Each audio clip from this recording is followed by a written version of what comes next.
Should get everyone else in here. I did better than him. I appreciate it. We got you, Evan. Thank you. All right. Well, as normal, just raise your hand and I'll call on you guys for questions. We'll start with John and then go to Ben. Evan, what was it like to be able to have today's show, see Tennessee selected as the number 3 national seed, and know that you don't have to travel to go to the NCAA tournament this year? It was actually a relaxing feeling. 2 years ago, we were kind of on the bubble, and we couldn't really enjoy it because we were a little nervous, a little anxious. But this time it was, we kind of could relax and, enjoy the show. But, I really like the way our regional looks out. And, I think a lot of our guys are excited to get this thing going. Yeah, Evan, just with this past week in Hoover, what do you think you all maybe learned about yourselves or you can take from that experience heading into this weekend? I think we did a good job building on certain things. We saw a couple of arms like Camden Sewell. He's going to be able to help us out in big situations. Our lineup did some damage against some really big arms in our conference. So I think we have a lot of positives going into this weekend. And, I think we've done it all year, and I think we've prepared all year. And, I don't think that there's a more prepared conference than, the SEC. So I think we have an advantage in that aspect. Go to Troy next and then Mike. Evan, not like this group needs any more motivation after what occurred Sunday, but does it give you a little bit of extra fuel knowing that Wright State and Liberty are in the regional, considering Wright State beat you last year and Liberty was the one that put you all in the losers bracket in the regional 2 years ago? It's easy to use that as fuel. And, in this game, it's so hard because we can either use it as, motivation, or we can tense up a little bit and want to, throw the first punch and, want to try too hard, because this game is, if you try too hard, it'll bite you in the tail. And it's just, we have to balance it. But I think we have a lot of guys just relaxed and confident. And I think Chad Dallas is actually ready to get back after Wright State, because last time wasn't a good outing for him. He knows it. And, I think he's a complete different pitcher, and I think he's ready. Yeah, Evan, what do you remember about just the experience of regional in 2019? Was it just kind of an overwhelming newness kind of thing? And how much does it help now that you guys have had that and this isn't such an unfamiliar thing anymore? Yeah, I think it was unfamiliar to a lot of guys. I think a lot of people did try to do a little too much in our first regional. But I do remember that we came in and we got punched in the mouth, and we didn't really respond in the way that a good team should have. But, I think it really helps that we're hosting this regional, and I think it helps that we got a lot of big wins, a lot of close win games under our belt. And I think we're a little more prepared than we were last time. Give me a second, guys. I'm going to let a few more people in here. Back to John next. So go ahead, John.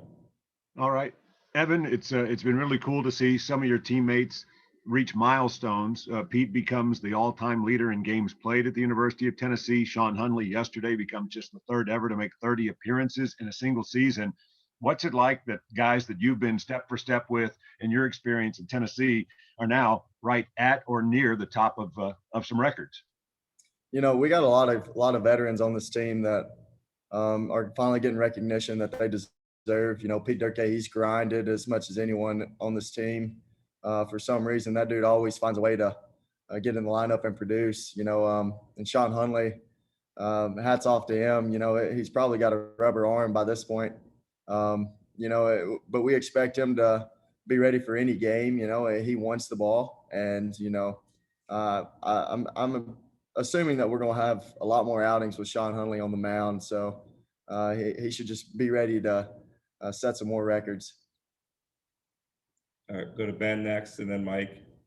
Yeah, Evan, I wanted to ask you two questions about the lineup, but I was going to say first, Tony may take the award for better media availability, since you may have revealed who's pitching. Just picking at you there. But with the lineup, how easy is it for you, or maybe not easy, but how much better is it when Pav and Luke and Pete are hitting the way that they did this past week? What does that do for the top of the lineup? It can make Liam, Ferg, and Rucker, them three, it can make them relax a little bit because there have been games where they've had to produce and, do most of the damage for us to succeed. But, having a dangerous bottom of the lineup, middle, it can help. It can make an entire pitching staff for opposing team. It can make them pretty frustrated. I've been on the other side of seeing a dangerous lineup, 1 through 9. So, seeing guys at the bottom of the lineup, most of the time they have a bad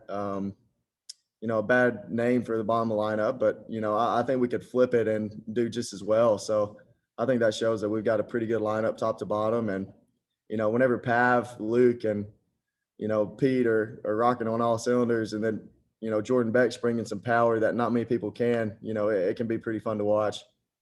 And then I wanted to ask you about Kyle Booker. The kid's 2 for 3 off of Kevin Kopps as a true freshman. Just what do you think allows him to be able to go in there in those moments and be able to have success against a guy who may win National Pitcher of the Year? He's got very, very quick hands. His talent level is, off the charts. I think him going in there and being able to be relaxed and stay composed, I think that was the key for him having success off that guy. The matchup's also good. We kind of like lefties against him. It kind of works in their favor. But it builds a lot of confidence having a guy be able to come off the bench against him, because who knows, we could see him in a bigger moment. And having a guy that kind of has his number for the most part, it's a good thing to have. All right, we'll take 2 more for Evan. We'll go to Troy and then Mike. Or Mike, sorry, you were next, and then Troy. Come on, Sean. Evan could do this better than you, just like he's going to do media better than Tony. Yes. What was it like, I guess, getting back to Lindsey Nelson yesterday, seeing kind of all those extra bleachers set up, and just kind of, I guess, that feeling that things are ramping up toward a home regional this time around?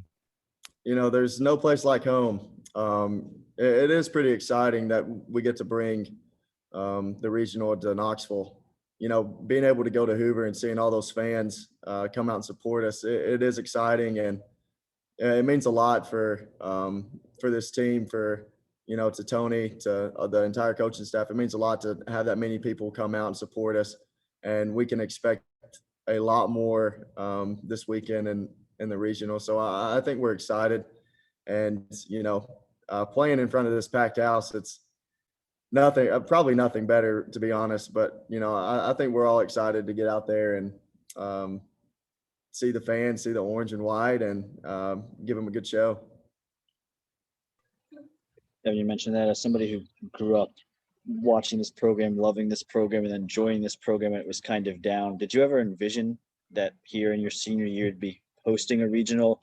And how do guys like you, Pete, guys who kind of bleed this orange, kind of prevent the moment from getting too big in this regional when you step on that field for the first time in front of that packed house? I think the coaching staff did a good job of instilling it into us that we belong here.